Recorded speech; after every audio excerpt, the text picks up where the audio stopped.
welcome to December, and welcome to a fresh edition of the Valley's most in-depth weather forecast video for Wednesday evening, the first day of December 2021. We're in the waning days and weeks of the year, and it looks like the final month of the year is going to end up being pretty mild. At least the middle of the month looks pretty mild. We've been talking about the long range a lot in our recent videos. Don't forget that we'll be doing an update on the winter forecast next Monday evening on 21 News at 6 and 11, but also right here on Weather for Weather Geeks. All right, we're into the month of December, and compared to every other month of the year, December has been warming at the fastest rate in recent decades. When we compare those 30-year averages, the old set was 81 to 2010. The new set that we use is 91 to last year, 2020. Both the high temperatures and the low temperatures in December have taken a big jump upwards in pretty stark contrast to just the preceding month. In November, the change has been pretty subtle. But the winter months, especially in December, have definitely been getting warmer. When we look at the averages, our average highs daily now, we used to bottom out at 32 in the heart of winter in the middle of January. Now our bottom is 34. That's the lowest average high temperature that we see in our region. And we hit that kind of in the dead of winter in the middle of January. On the first day of the season, our average high is 43. Meteorological winter, the three coldest months of the year. If you're new to these meteorological seasons, that idea, that's basically the main purpose of us referring to seasons this way is for tidy record keeping. The equinoxes and the solstices don't always occur at exactly the same time. There's a day or two wiggle room. For tidy record keeping purposes, it's nice to have the seasons begin and end on the same days every year. All right, when we break down our meteorological seasons, the temperature changes over the last 30 years. Again, winter's been warming the fastest, about 3 degrees warmer than it used to be. The second fastest warming season is spring, and then summer, and then autumn has seen the smallest jumps in overall average temperatures in recent times. Now, overall precipitation, this counts both rain and melted frozen precipitation. Not only have our winters been getting warmer, they've been getting wetter, and at times snowier as well. Now, we haven't had much snow in the last few winters, but the early 2010s did feature quite a bit of snow. We had some big blockbuster winters about 10 years ago. But overall, with the new 30-year averages that were introduced earlier on this year, the biggest jumps have been in January and in October. And actually, just this past October, we saw almost, or I think it was the top 5 wettest October on record. It was almost a warmest October on record as well. The month of December has seen the most subtle precipitation change out of the 3 winter months. Nothing subtle about the weather 1 year ago. On the first day of meteorological winter last year, we had 7.7 inches of snow. This was our biggest one-day total all of last winter. Now, we had a couple of bigger storms, including around Christmas, but those totals were spread over a couple of days.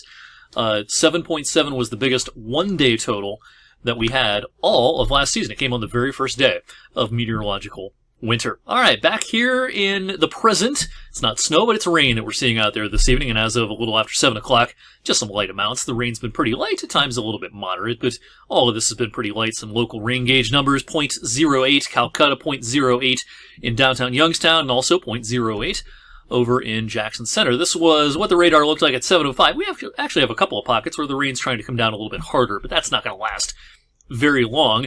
And overall, the rain this evening will be confined to the 7, 8, and perhaps 9 o'clock hours. By about 10 at the latest, I think this is out of here, and we should be dry for the rest of the night. There is no cold air on the playing field for December 1st anyway. Look at how far north the warmth extends. It's December 1st, and in Billings, Montana, it's 58. Great Falls, 66. Helena, 66.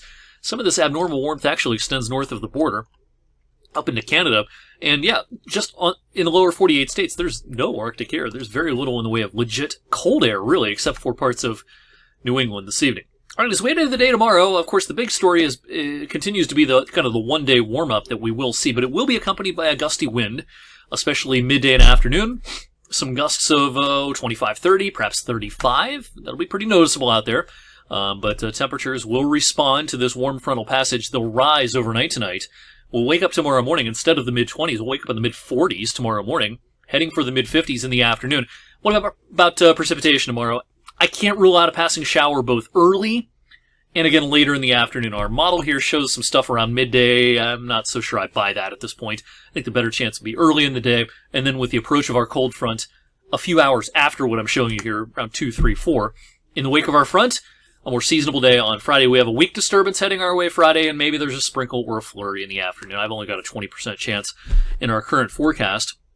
And then, again, this fast-moving system rolls through. I think Saturday may start with some clouds, but the afternoon should be fairly sunny. And actually, the best part of the whole weekend will be Saturday afternoon with temperatures in the lower 40s. Let's talk about the rest of the weekend. I'm going to shift sources here and show you how things will progress. So this is the European model I'm showing you, but there's pretty good model agreement on the timing and type of precipitation with our Sunday to Monday time frame.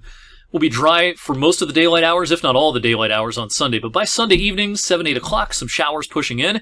The snow stays to our north. This will be a big snowmaker from, say, Toronto on north up at Canada. But for us, we're on the warm side of this, so it'll be rain late Sunday and Sunday night. Gusty breeze will develop. Our cold front rolls through probably pretty close to daybreak Monday morning.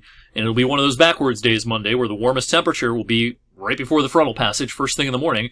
We'll spend the rest of the morning with temperatures tumbling back through the 30s, setting the stage for a blustery afternoon. Maybe some flurries and snow showers. I doubt this amounts to a whole lot at all for the midday and afternoon on Monday, but I think we'll see snowflakes before the day is through. All right, what about the middle of next week? Well, I'm going to show you two models at the same time here. On this side over here, that is the European, and then directly above my head is the GFS. Middle of next week. I've been talking about, the last couple of evenings, I've been talking about this kind of wintry intrigue during the middle of next week. Still a lot that we don't know. What we do know is there'll be a low-pressure system that cruises through parts of the Ohio Valley, the Great Lakes, around midweek. But what type of precipitation this will bring, the exact timing, those remain big question marks. No surprise, we're a week out from this, but just for fun, I'm going to show you a couple of models here at the same time. The Euro is quite a bit colder than the GFS. If taken literally, the Euro would bring in snow Tuesday night, Wednesday morning, probably a pretty good thump, whereas the GFS brings in maybe a wintry mix followed by rain because the GFS draws in warmer air from the south at a much faster clip than the European. And then everything would wind down by Wednesday afternoon and Wednesday evening. So, yeah, some big differences on just these two models. Now we have a lot of other model information to look at. But the bottom line is there's a lot we don't know about the middle of next week. We could see some accumulating snow. We could see kind of a mixed bag.